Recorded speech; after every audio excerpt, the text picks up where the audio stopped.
Okay, good evening, ladies and gentlemen. This is Professor David J. De Los Reyes.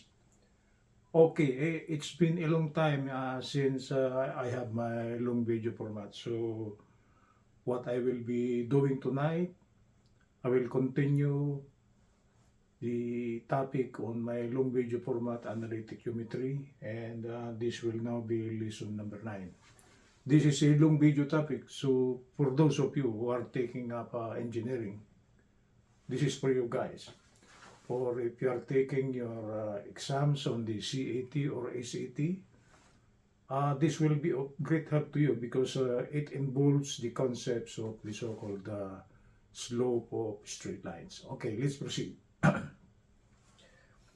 The subject matter for tonight will be analytic geometry, lesson number 9. We are now on lesson number 9. Okay? And the title of the topic will be slope problems. Since we know already the concepts of straight lines, okay, I will give you more problems on the slope problems. So actually, you could make a practice on it. That will be our subject matter will be. After discussing the concept, I will saturate you with problems. Not saturate. I will give you more example problems for you to visualize the importance of the concept. Okay, let's proceed. So the subject matter will be slope problem, a problem that involves slope. Okay? Okay, I will try to read the problem. Okay, I will try to see my camera first if it looks great or not. Oh, it's fine. Okay, I will try to read the problem. It's always like this. I will write the problem, so the title is always a problem. Okay. Okay. So this is the problem. If there is a figure, okay, we bring out the figure, and the last part will be the solution. So I mark a figure, solution, problem. It's always like that. So we are systematic, okay? Okay, I will try to read the problem. The table below contains coordinate pairs that satisfy a linear relationship. Find the value of A. We are given a table here involving x and y, abscissa and ordinate. Actually, we are given 4 points. Okay. The first point is actually negative 4 and 11. It is this one here. I will mark this one negative 4 and 11. This is negative 4 and this is negative 11. So the coordinate of this first point here is negative 4 and 11, negative 11. The second point, okay, is actually negative 2, negative 8. Negative 1, negative 2, negative 8 is the ordinate, so this will be the second point. The coordinates will be negative 2 and negative 8. That will be the second point. It lies on a straight line. That's why it says there is a so-called linear relationship. Okay. The third point is actually 0 and negative 5. The abscissa is 0, the ordinate is negative 5. It is this point here. The abscissa is 0, it is on the y-axis, okay, and the ordinate is negative 5. So this is the third point. Okay. The fourth one, it's with the coordinates 2 and negative 2. This is 1, 2, this negative 1, negative 2. So this is the fourth point. And the coordinates is actually 2. The abscissa is 2. The ordinate is negative 2. So this is with the coordinates 2 and negative 2. Okay. The last point, in which the ordinate should be the one we are looking for. The abscissa is 7. So if we will count positive 7 to the right, 1, 2, 3, 4, 5, 6, 7. This is 7 units. Okay?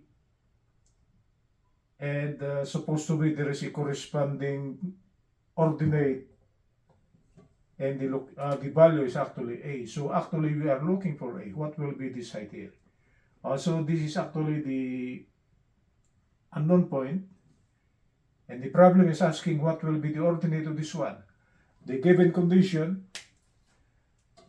these four straight lines, 4 points, got a linear relationship, meaning they all lie in a straight line, including the unknown point. Okay, so actually if we try to get a ruler here, okay, they all lie on a straight line. Okay, first point, second point, third, fourth, this is the fifth point, and which way the problem is asking what will be the required value of A for this to lie on the straight line.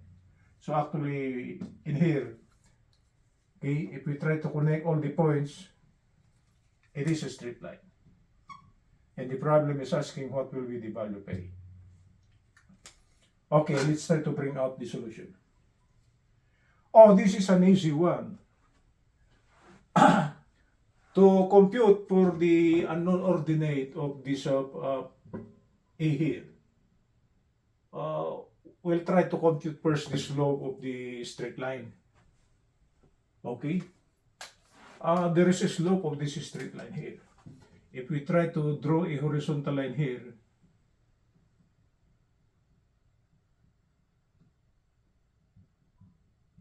we could compute for the slope of this straight line. We are given many points on this straight line. Actually, there are so many points. If we try to consider first point and second point, we could compute for this slope here. Or if we try to consider the second point and the third point, still we could compute for the slope. Or if we try to consider the third point and the fourth point, we could still compute for the slope. So actually we are saturated with many points in which we needed in the computation of the slope. So we needed only two. Okay? So to bring out the solution, let's try to compute first for the slope of the straight line. Okay? The straight line which passes through the 4 points, including the fifth point. Let's try to compute for the slope. So I bring out the solution here. Solve the slope, consider 2 points. Oh, just consider any 2 points. I consider the first one, the second one. So this should be the first point. -4 and -11. These are coordinates. And the second point will be with the coordinates -2 and -8. And since slope is actually from the concept of slope, slope is actually the change in ordinate over change in x or abscissa, or this is delta x over delta. Okay, slope is actually, this is slope. This is delta y, this is delta x. Okay, because slope is actually the tangent of the relationship. It will be the ratio delta y over delta x. We know that one from the concept of slope, right? So if we try to consider this one as the first point, or no, this one as point number 2, and this should be point number 1. So actually this will be y2 minus y1 over x2 minus x1. If we consider this one as point number 2, and this will be point number 1, so we follow the subscript, right? So if we try to compute now for the slope of the straight line, the ordinate here is -8. -8. We'll carry the sign. The operation is subtraction, minus open quantity. The ordinate on the first point is -11. So this is minus open quantity -11. This is a very serious matter. There is a negative sign here and the operation is minus. So just take note of one. Okay, if without the parentheses, okay, and you miss one sign, your slope will be wrong. All over -2, the operation again is subtraction. Okay, the abscissa will be negative 4 minus open quantity negative 4. Because x and y here are actually negative, so I place the quantity. It's very critical. So this will now be negative 8. A minus minus 11 will be plus 11. A minus minus 4 will be plus 4. Minus 8 plus 11 is 3. Minus 2 plus 4 is 2. So this slope is actually equal to 2. 3 halves. So this is 3 halves. Right? And to solve for the unknown value of A, and which this A satisfy the straight line, okay, we consider this 2 and negative 2 as the first point, and this will be the second point, and the coordinate of this one will be, we know the abscissa. The abscissa is 7, and what will be the ordinate? Okay, so consider again this point here and this point. We could take again the definition of this law. That is, consider 2 and negative 2 and the required 7 and A. Again, we'll try to compute for the slope. The slope of this is still 3 halves. So slope is equal to 3 halves. Okay, we can remove this one now. And if we try to compute for the slope, it will still be the same. We'll be using this one. A change in ordinate over a change in abscissa. So it will, the ordinate here will be A. So this is A. Okay, am I still on camera? The operation is subtraction. The ordinate here is minus 2, right? So minus open quantity minus 2. All over the abscissa here is 7. The operation is subtraction. Okay. I didn't place a quantity here. Anyway, the abscissa here is positive. So actually, this is, you could place it plus 2. Okay, so to be fair, because the negative thing, we put a quantity, and for the positive thing, we put also a quantity. So it will become 3 halves. So actually, we formulated already the linear equation, okay, in order for us to solve for A. Because when we take the slope, we know it's 3 halves. And the slope, again, as a function of the unknown value of A, that will be the unknown, okay? So it will become 3 halves. I remove M already. And this should be equal to, this is minus minus 2, right? So it will become A plus 2, okay? And 7, a minus and a plus will still be a minus. So this will still be a minus 2, right? And that will be 5. And if we try to compute for A, this is now a linear equation involving A. 3 halves times 5 will be 15 halves. And if we try to compute for A, we transpose this 2 here to the left hand side and we rearrange. So A now will be 15 halves minus 2. This will be a minus because we are solving for A.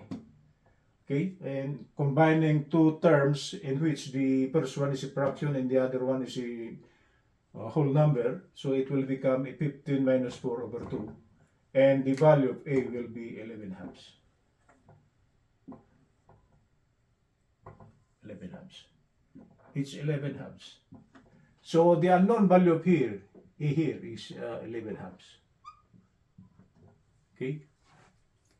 Okay, that's the solution of this problem here. It's not a hard one, but on the first look, if you don't know how to figure it out, there will be a problem. Okay, good evening from Los Angeles. This is an example problem on the so-called slope concept. Okay, good evening from Los Angeles.